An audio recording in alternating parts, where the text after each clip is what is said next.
After our youngest child left for college, my wife Sheila decided that we needed to improve communication within our family.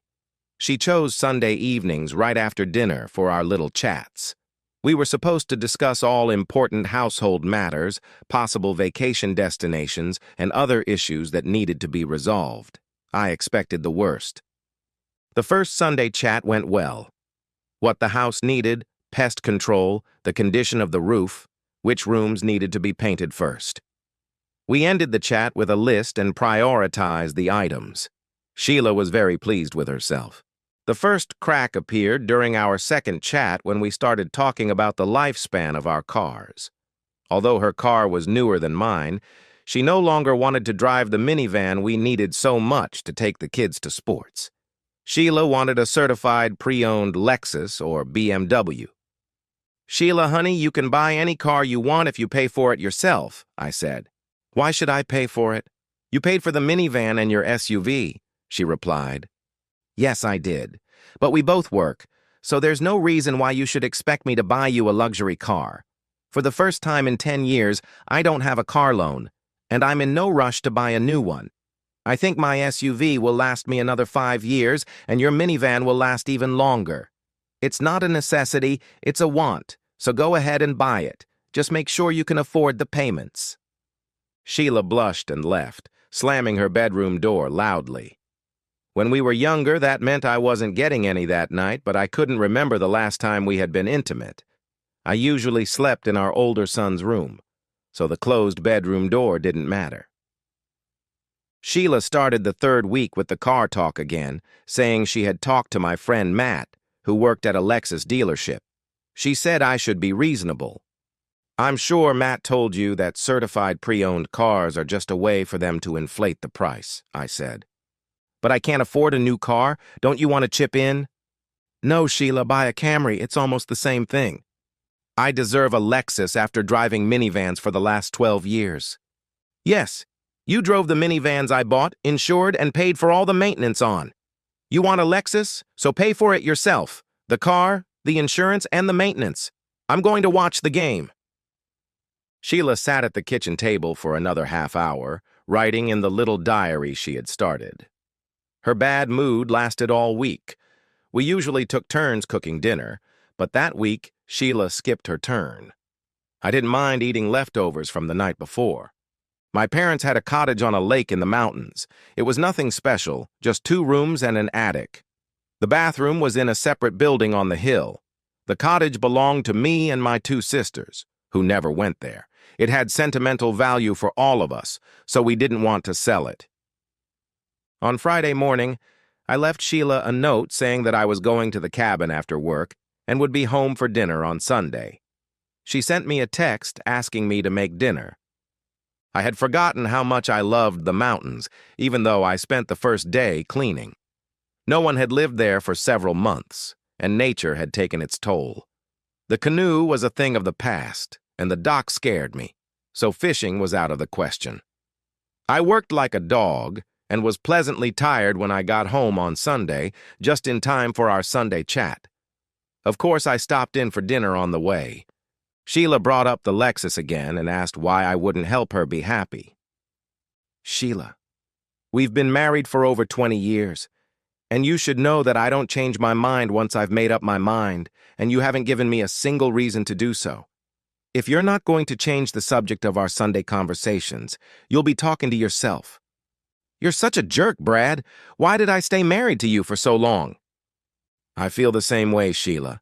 And now, if there's nothing else to say, I'm going to take a shower. You better start planning how you're going to wash your clothes from now on." "Sheila, I've been washing my own clothes for 10 years, and the family towels too. Whose clothes are you washing besides your own? Because if it's another man's clothes, he should be paying for your Lexus." The bedroom door slammed again. Sheila stopped mentioning the Lexus in our Sunday conversations and moved on to painting the house, which turned into a discussion about whether we should replace the furniture first. "We don't need new furniture, Sheila. We've had the same sofa for 10 years. I want a new one." "That's a want, not a need. Pay for your wants yourself, and as for the painting, I'll be busy fixing up the cottage for the next 2 months. The damn dock is about to collapse into the lake. Why should I care about the cottage, Brad? It's our property, and like any property, it needs maintenance to retain its value. Will your sisters contribute to these expenses? Of course. They offered to pay half the cost of the materials for the work I'll be doing myself. I don't think I'll be working on the dock, so we'll split those costs between the three of us. I spent most of the summer at the cottage, mainly to get away from Sheila. The children joined me when they came home for summer vacation. Sheila put our Sunday conversations on hold until the children went back to school. I had a couple of years left before retirement, and the idea of retiring to the cottage became very appealing, especially since Sheila had long since decided that she was better suited to life at the Hilton than in a cottage.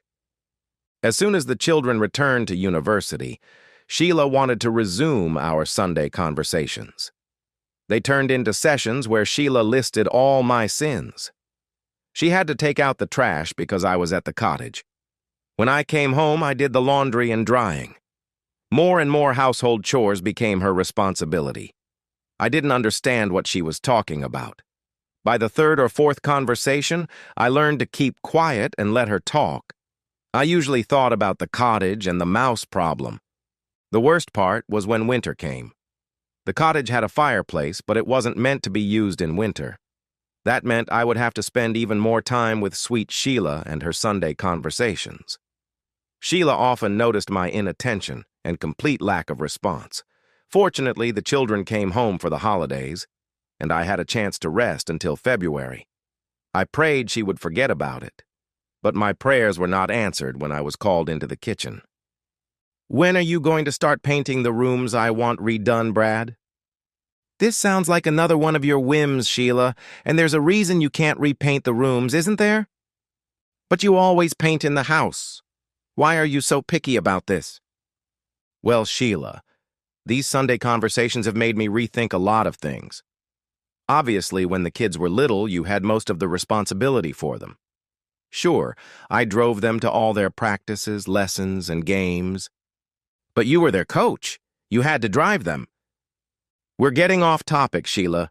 Painting is your want, and you're responsible for your wants, whether you paint it yourself or hire a painter, and of course, you're going to pay for it. The bedroom door slammed again. Sheila argued about the painting during the next 3 Sunday conversations, and it became increasingly difficult for me to concentrate. When I finally returned to the cottage, my concentration was at a child's level, so one evening I really angered her. Sheila was talking, and I was thinking about how to disinfect the cottage to get rid of the mice when she slammed her hand on the table. Damn it, Brad. Are you even listening to me? I just said that I think we need to open up our marriage, and you're just sitting there staring into space. Well, what do you think? Are you serious, or are you kidding me? Yes, I'm serious, Brad. How have we stayed married this long? Is that a rhetorical question, or do you actually want an answer? And are there any ground rules for this open marriage? I can imagine you wouldn't want me bringing women home. But are there any women who are off limits to you? For example, your friend Stacy, who's been hitting on me for 10 years and gets bolder every year. Did you see her grab my ass when we were standing under the mistletoe last Christmas? What about Melinda? She's a little more sophisticated, but more my type. They're both 10 years younger than you, and I don't care who you date. Besides, it's much easier for a woman to find a sexual partner than a man. Sheila, you're probably right in general. But I weigh almost the same as when we got married, and my pants size hasn't changed. I still have almost all my hair. You've easily gained 50 pounds since then, and how many dress sizes? Not to mention your flabby arms and sagging breasts. The bedroom door slammed again behind Sheila, who was crying. Maybe I was a little harsh, but her suggestion to open up our marriage had stunned me. Then I started thinking about Diane, the blonde who lived next door. I had never seen her with a man, and she was always very friendly to me when we met. The following Sunday, Sheila brought up the subject again and said once more that she didn't care who I slept with. I told her I wanted her to write down her rules and sign them, because when all this came crashing down on her, she wouldn't be able to use it against me in divorce court. She didn't give a damn about any rules. I said there would be no partners in the house. I'm sure you don't want to see Melinda running around in her nightgown. So that was our only rule. My company had a flexible schedule. I could work 4 10-hour days or whatever, as long as I worked 40 hours and got all my assignments done. That used to be impossible for me because of the boys' training schedule. But now it was perfect. I could leave for the cottage on Thursday evenings. I sent Sheila a text message to let her know that from now on, I would be leaving for the cottage on Thursdays. As a result of our Sunday conversations about how to improve our communication, we now communicated mainly through text messages. Since there was almost no reception at the cottage, I was away from Sheila for 3 days. Before I left on Thursday, she sent me a message saying she was leaving on Friday. I ignored it. On Saturday of that same weekend, I saw Diana, the blonde woman from the cabin next door, waving at me, and thought she was calling for help. Her cabin was on a hill in the woods, so I got in my Jeep and drove over there. During the storm, one of the cedar shingles had blown off the roof of her house, and she had stepped on it, piercing her foot with a nail. We wrapped her foot in a bandage to stabilize it, and I was able to lift her up and put her in the Jeep. As I helped her get settled, I realized that she was really very beautiful. As I sat with Diane in the waiting room, my phone rang. I laughed out loud when I opened a message from my wife's friend Sandy. Sheila said you've decided to open up your marriage. If that's true, when can we meet? You know how long I've been trying to seduce you? The next one was from Melinda. I was looking over Sandy's shoulder when she wrote that message, and I want to be first. Sheila said you told her I was more your type. You're definitely my type, and I'd love to spend a long weekend at your cottage, and I don't care what the bathrooms are like. There were similar messages from women I barely knew or didn't know at all. Diane asked me what was so funny. 2 weeks ago, my wife said she wanted to open up our marriage. It wasn't my choice, but I agreed. I know she was out with her friends last night and must have told them, because I've been inundated with messages from 6 women since then. I didn't know you were married. I've only seen you with one woman and thought she was your daughter.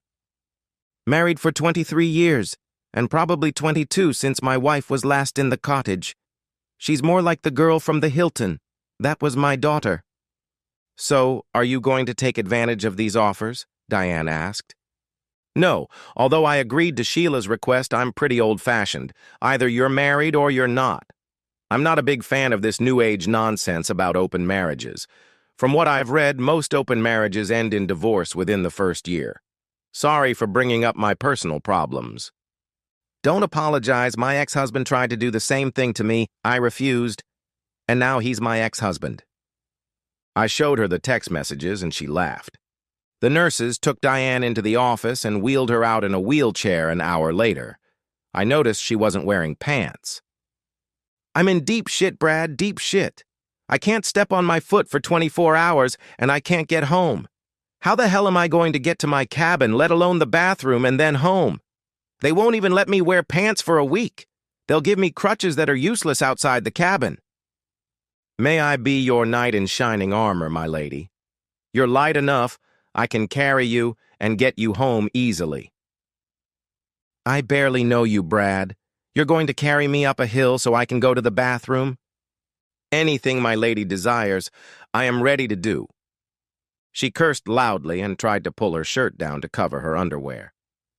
Well, my knight, let's get out of here. I picked her up again, put her in my SUV, and we drove back to her cottage, stopping on the way to pick up some takeout. Let me spend the night on your couch, Diana.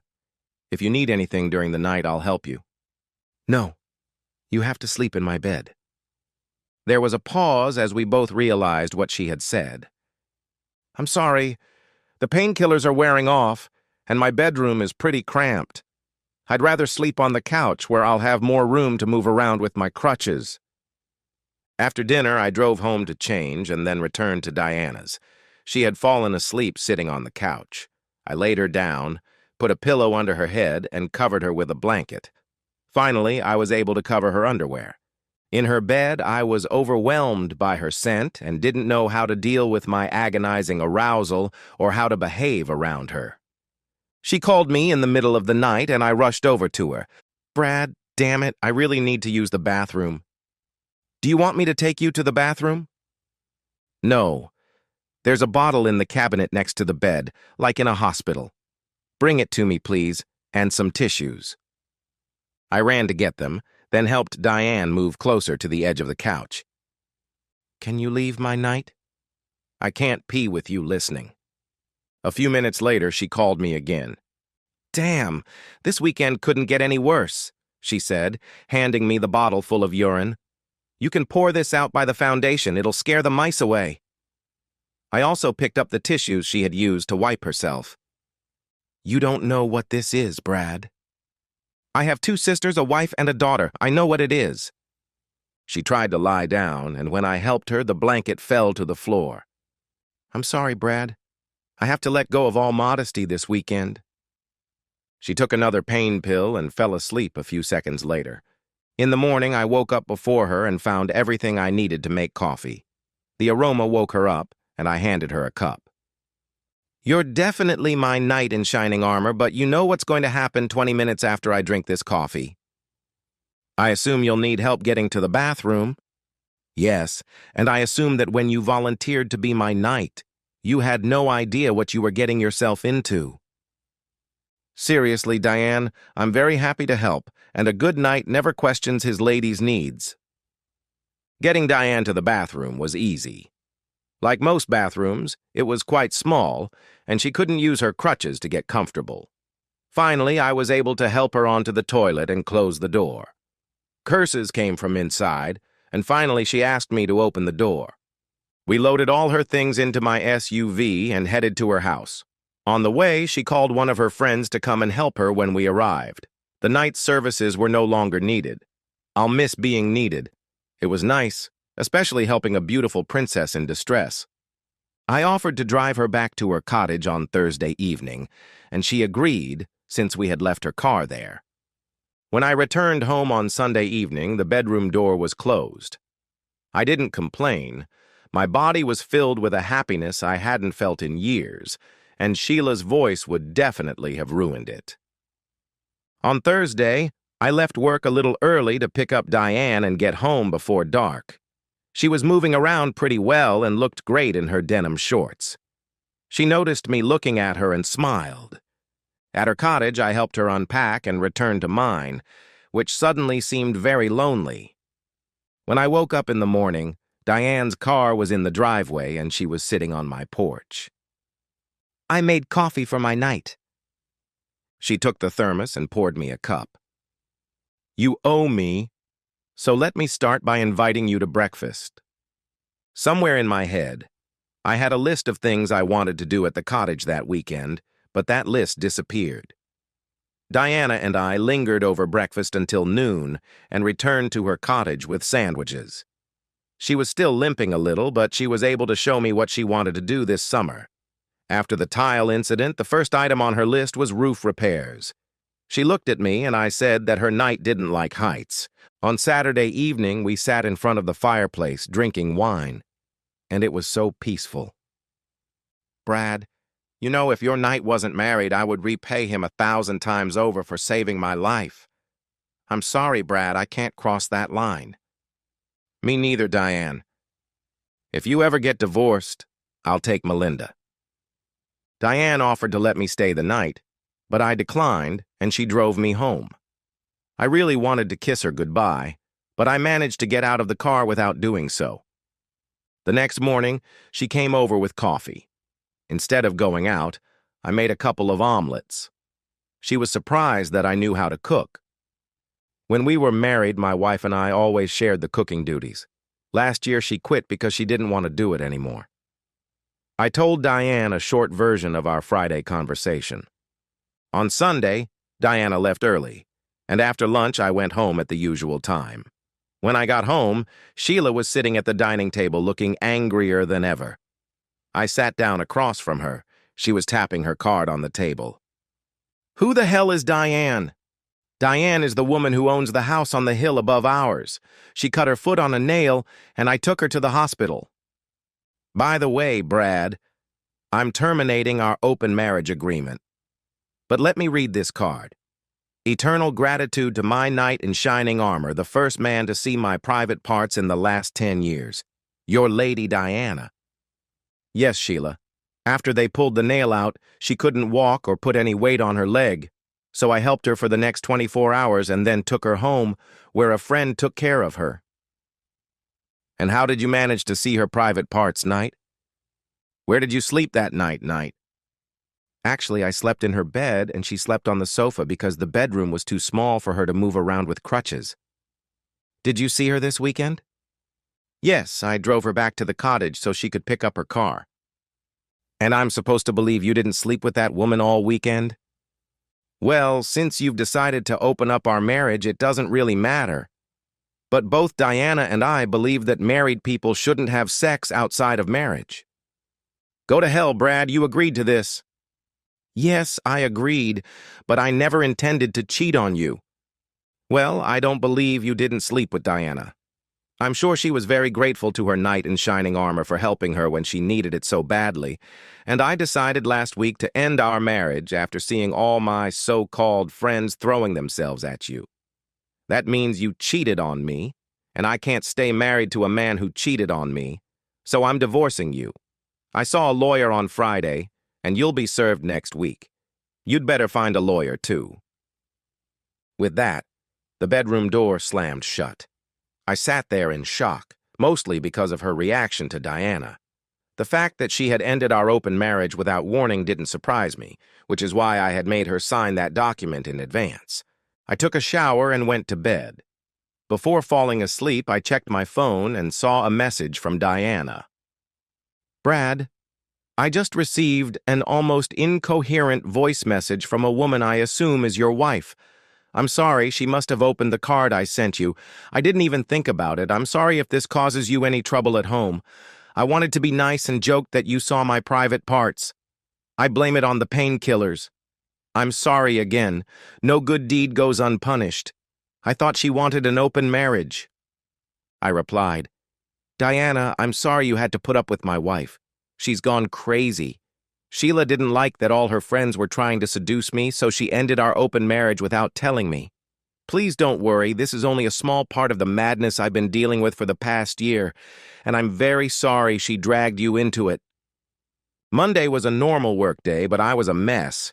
I went to my boss and told him that Sheila had filed for divorce because she thought I was cheating on her. He told me to take as much time as I needed.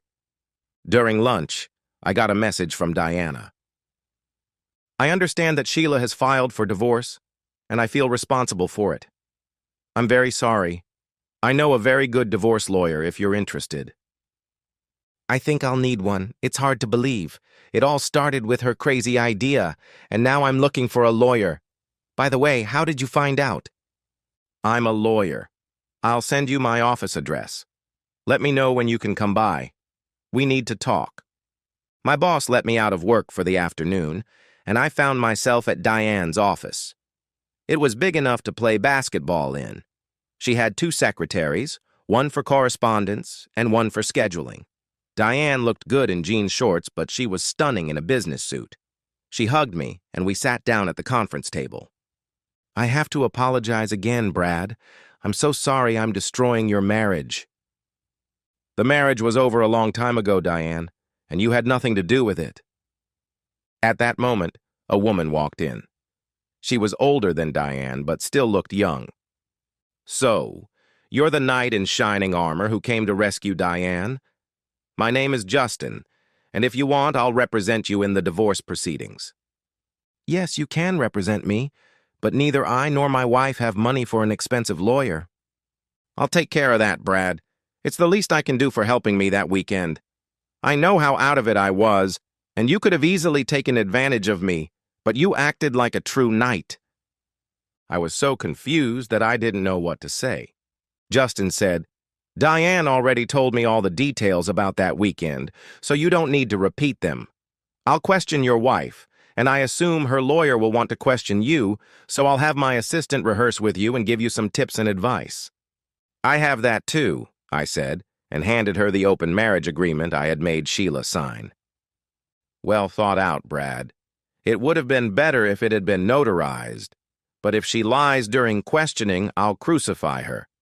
I don't understand why she's suing you for adultery.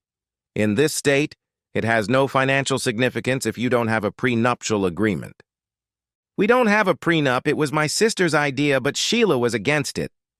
She must have some end goal in mind because I'm going to make her spend a lot of money. Why did your sister want a prenup? My parents were wealthy. Most of the money went into a trust fund for their grandchildren. My sister manages the fund. Does the fund own any real estate? Justin asked.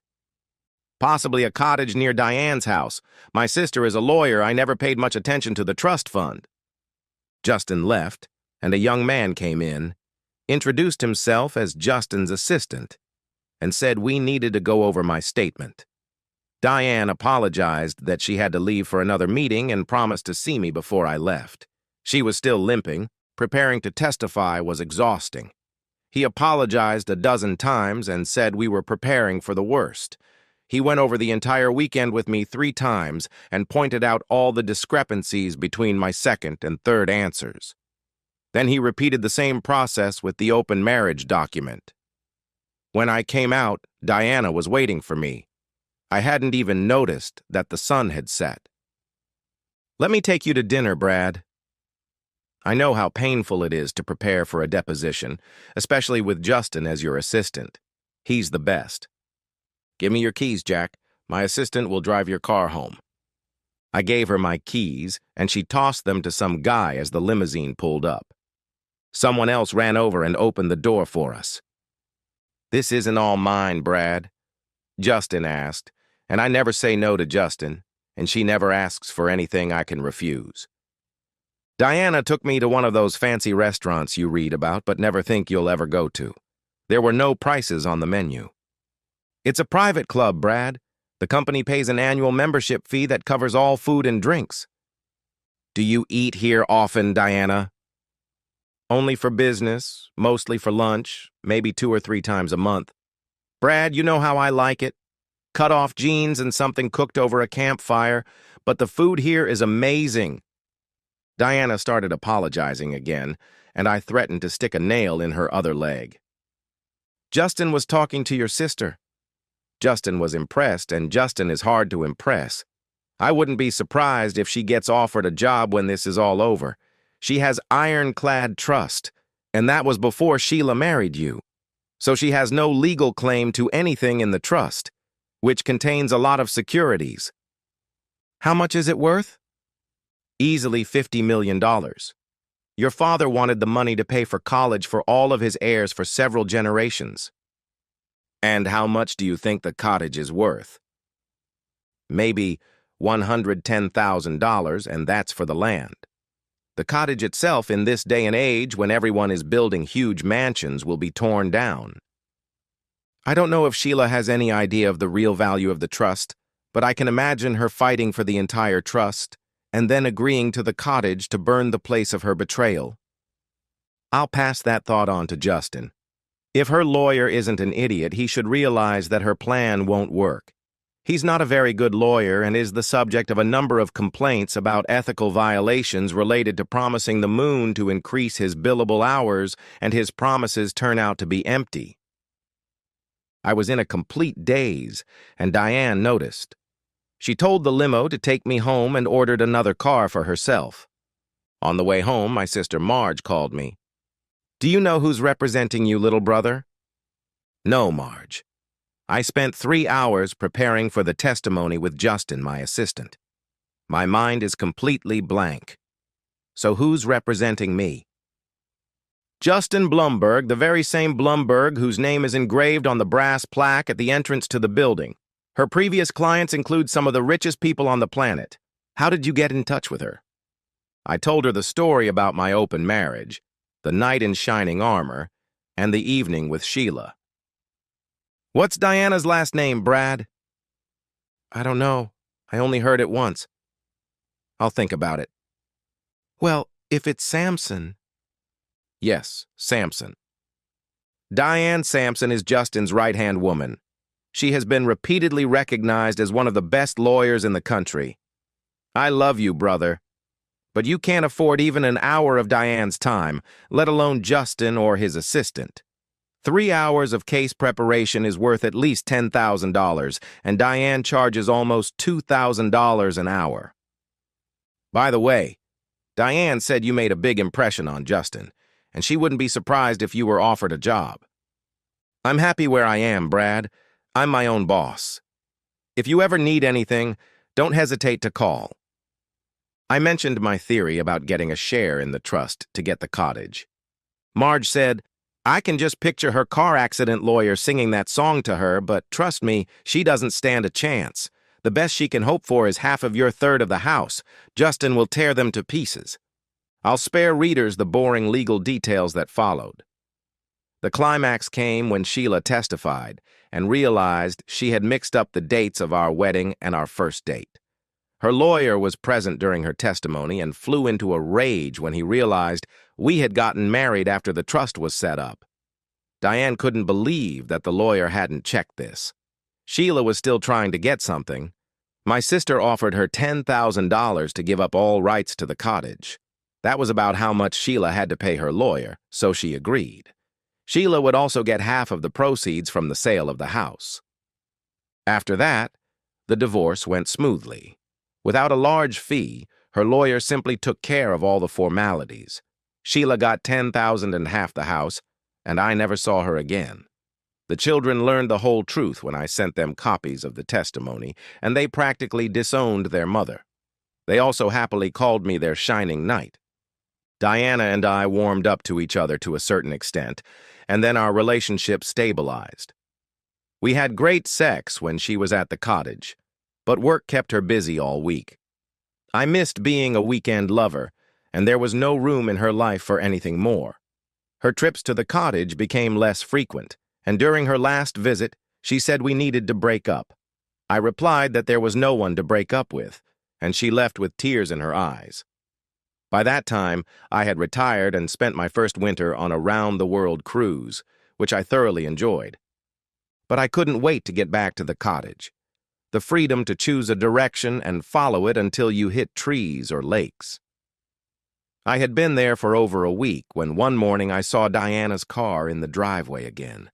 She was sitting on my porch with a thermos of coffee, wearing those denim shorts I loved so much. My night, you're finally awake, Diana said, pouring me some coffee. You haven't been here in a while, my lady. Yes, Brad, too long. You know I can be pretty tough, so I apologize in advance. I'm sorry how things ended. I kind of lost myself. Justin noticed it, called me into her office last month, handed me my termination papers, and told me to go find my knight in shining armor. I usually do what she tells me, so here I am, hoping you haven't found someone else. You've been gone so long. No one, my lady, but I'm very surprised to see you here. I'm not surprised, Brad. The moment I said goodbye to you, I knew I was making a big mistake. I couldn't figure out how to balance you and my job. You know what I chose. I made a mistake. I knew it. Justin knew it. My secretaries knew it, but I didn't know how to fix it. Justin knew, and here I am. Well, my lady, let's go into town and have breakfast.